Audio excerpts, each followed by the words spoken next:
နွေရောက်လို့ရာသီဥတုတွေလည်းပူလာပြီးကိုယ်ဝန်ဆောင်ချိန်မှာပုံမှန်ရေထက်ရေခဲရေတောက်ချင်လာတာမျိုးဖြစ်လာတဲ့အခါမှာကိုယ်ဝန်ဆောင်မိတွေရေတောက်လို့ရလားဆိုတဲ့မိကွန်းလေးပေါ့နော်ကိုယ်ဝန်ဆောင်တဲ့အချိန်မှာရေခဲရေတောက်လို့ရတယ်ဒါပေမဲ့အရင်အေးတာမျိုးတော့မတောက်စေချင်ပါဘူးကိုယ်ဝန်ဆောင်ချိန်မှာအာဟာရလိုအပ်ချက်တွေရေတက်လိုအပ်ချက်တွေကလိဟာမှုမရှိဖြစ်နိုင်မှသာမိခင်ရောဘေဘီလေးပါကျန်းမာမှာဆိုတော့ရေတောက်တာကိုပေါ့နော်ရေတောက်တဲ့အခါမှာရေအေးလေးတောက်ချင်တယ်ဆိုရင်ရေခဲရေအရင်မအေးတာတော့တောက်လို့ရပါတယ်အရင်အေးတာတော့ရှောင်စေချင်ပါတယ်ရေခဲရေတောက်တာကြောင့်မမေရောဘေဘီရောထိခိုက်မှုတစ်စုံတရာတော့ဖြစ်စေမှာမဟုတ်ပါဘူးရေခဲရေအစားအချိုရည်တွေ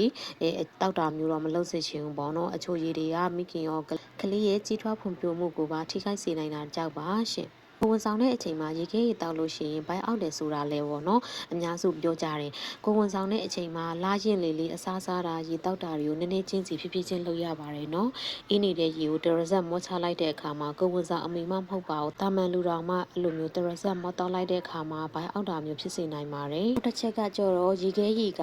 အစာစားတဲ့အခါမှာရေခဲရေမတောက်ရဘူးဆိုပြီးတော့ကြားဖို့လေးရှိကြမှာပါဘာလို့လဲဆိုတော့ရေခဲရေကအစာချေဖြတ်မှုစနစ်ကိုနှိကွေးစေပြီးတော့ဦးရီရဲ့အာဟာရစုပ်ယူနိုင်မှုအဟန့်တားဖြစ်စေတာကြောင့်ပါရှင်အဲ့ဒါကြောင့်မလို့ထမင်းစားချိန်မှာရေခဲရေမတောက်ရဘူးလို့ပြောကြတာပါ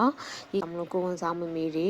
ရေခဲရေတောက်လို့ရတင့်တော်လားမတင့်တော်ဘူးလားဆိုတာကိုလည်းကိုနဲ့ပြောင်းနေကြဦးကြည့်ရှိလို့ရှင်လည်းမေးလို့ရတယ်လည်းကိုယ့်ရဲ့ကိုယ်ဝန်ကထိခိုက်လွယ်တဲ့အနေထားဆိုရင်လည်းရေခဲရေမတောက်တာတော့အကောင်းဆုံးပါပုံမှန်အေးတဲ့ရေခဲရေတောက်လို့ရတယ်ဆိုပေမဲ့လည်းအထိခိုက်မခံတဲ့ကိုယ်ဝန်ဆောင်ကာလတွေမှာဆိုရင်တော့လေဒီချာလေး queue size စေချင်ပါတယ်ကလေးအမိအများစုလည်းပြောကြရပေါ့နော်သူတို့ကတော့တောက်တယ်ဘာမှမဖြစ်ဘူးပေါ့နော်အဲ့လိုမျိုးအချိုရည်လည်းတောက်တယ်ကလေးကအခုမွေးပြီးတော့ဘယ်နှစ်လတောင်ရှိပြီဘာမှဖြစ်ဘူးပေါ့နော်အဲ့လိုမျိုးပေါ့နော်ပြောနေကြတယ်ဆိုတာထက်ကိုယ်ကလေးအတွက်လည်းကိုကပေါ့ဖြစ်မလာသေးခင်တဲ့ပေါ့နော်ကြိုတင်ကာကွယ်ထားရတော့အကောင်းဆုံးပါ